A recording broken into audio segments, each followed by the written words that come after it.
Hi class. Now we will discuss about the applications of maxima and minima. So from your book, it was shown that a point where its first derivative vanishes, a function assumes an extreme value provided the derivative changes sign at that point. This result finds application in a great variety of problems, some of which we will now be considered. Okay, so we have discussed in the previous module that to when the derivative of the function vanishes or it becomes zero, then the point at that curve is a critical point, or the value of x is a critical value. Now that point may be a minimum point, maximum point, or inflection point, depending on the second derivative. Okay, so now we will apply those principle in solving engineering problems. Okay, so when we find the maximum and minimum value of a function, it is a very helpful in optimizing design, minimizing cost, maximizing profit. So let us solve some problems related to this topic. So first, let's solve problem number 1.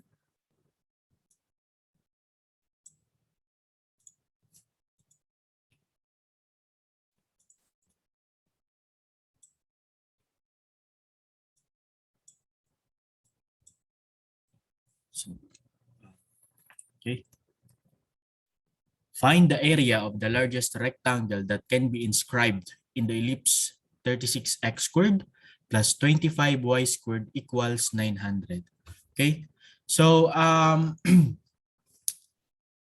first, before we can solve this problem, we have to visualize the problem so that we can know what to do and how to solve it. Okay. So first, we have a general equation of the ellipse.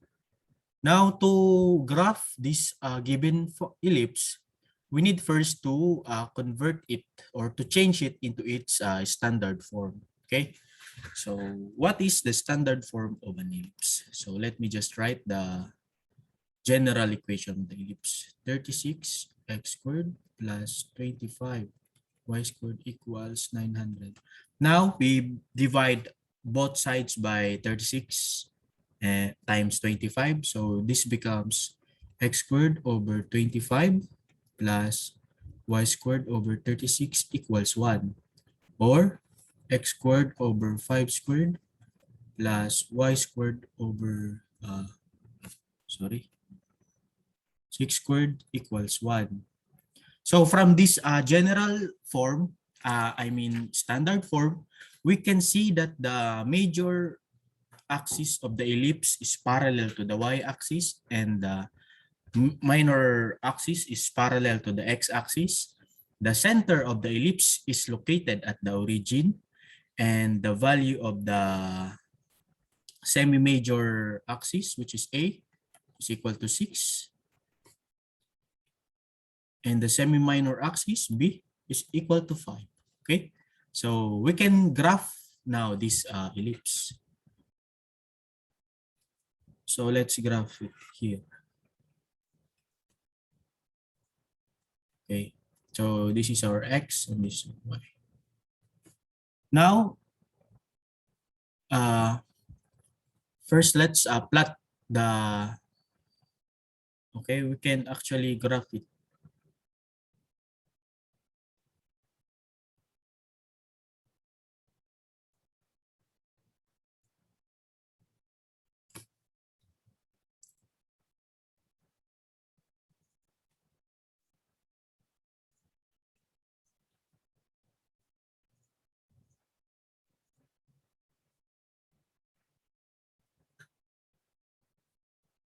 Yan, okay na yan.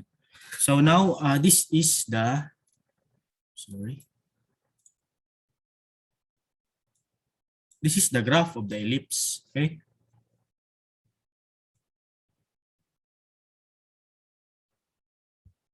Okay.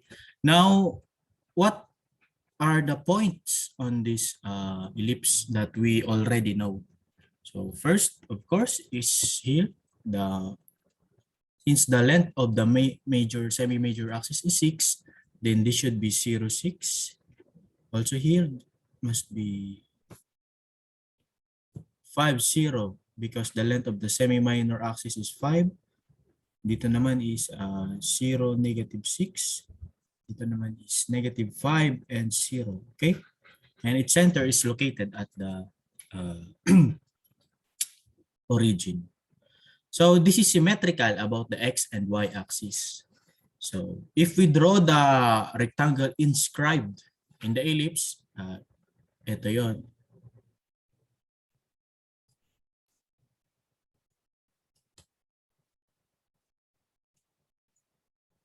So this also must be symmetrical about the x and y axis. Okay, so how do we solve this problem? First, let's assign variable to the sides of the ellipse rectangle. So suppose this is x and also this is y.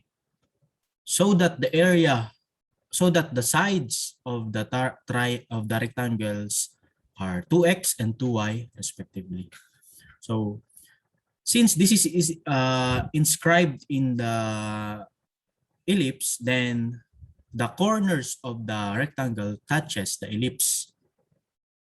Therefore, this point here, where this corner here, where the corner touches the ellipse, its coordinate must be xy, where x and y are these two values. Morning. Now, how do we solve now this problem? So, since this value xy is a point on the ellipse, then it satisfies this function, this equation. So, suppose let's express y in terms of x. So, our equation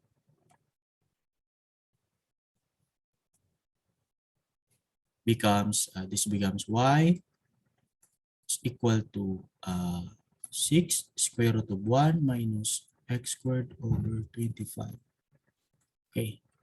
Now we only use the positive root because we only consider this area here. Okay.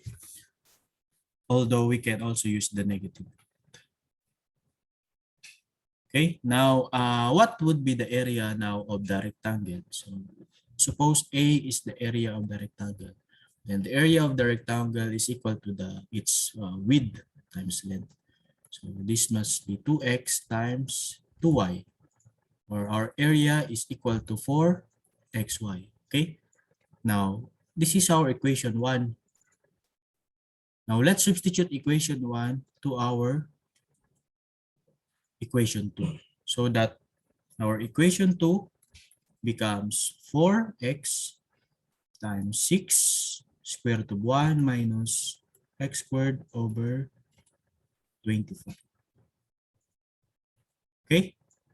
Now, let's simplify. So our area becomes equal to 24x square root of 1 minus x squared over 25. Okay.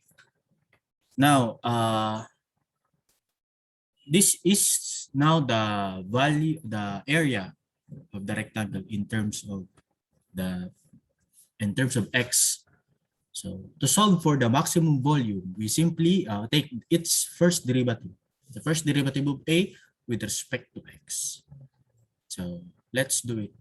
But first, let me square both sides to simplify our calculations. So this becomes A squared equals 24 squared x squared times 1 minus x squared over 25. Okay, now let's take the first derivative, both sides. We have 2a, derivative of a with respect to x equals 24 squared. Now we apply the derivative of a product to this function. So we have 2x times 1 minus x squared over 25 plus x squared times negative 2x over 25. Okay. So now to solve for the maximum volume, we just equate the first derivative of area with respect to x to 0. So this becomes 24 times, although we can just diretso na natin class. Sige na. So yan, gawin natin. 24 squared times 2x minus 2x cubed over 25 minus 2x cubed over 25. Okay.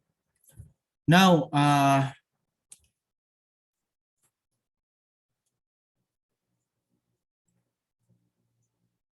cube. Yan. Let's divide both sides by 24x so that this becomes 0 equals 2 minus, let's combine these two, 4x squared over 25. We can actually divide it by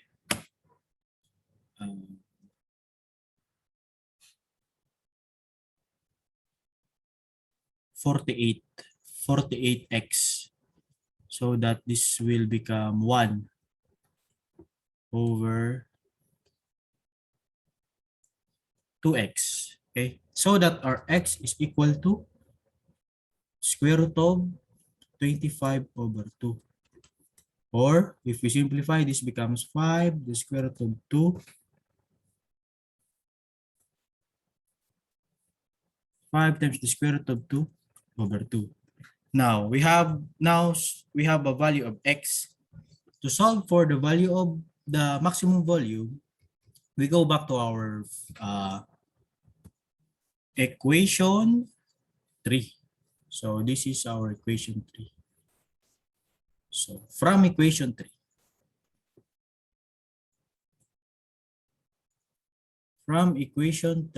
the area is equal to 24x square root of 1 minus x squared over 25. So when x is equal to 5, square root of 2 over 2,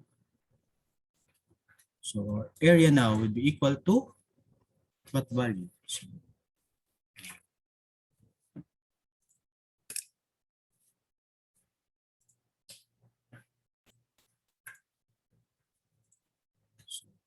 Let's input it in our calculator. 24x times the square root of 1 minus x squared over 25. Okay? Same here.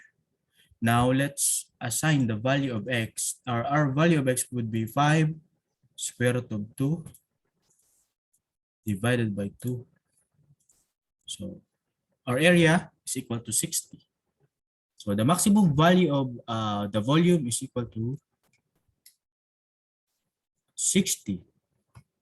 I mean, maximum value of the area be equal to 60 square units. So this is how we solve problems regarding maxima and minima. Okay. So that is how we solve this problem. First, we get the standard form, and we graph the function, and then draw the rectangle, inscribe, assign variables, and use the conditions. In solving the problem, apply the boundary conditions. Equate, we have apply the condition to determine the mathematical equations that we can use.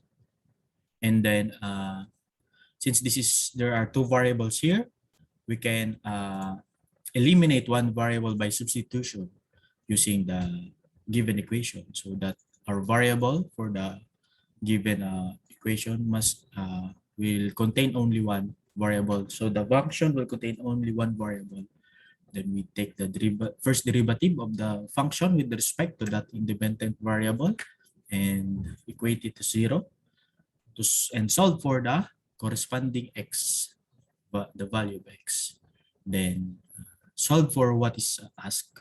So that's how you solve this problem, class. Okay, thank you.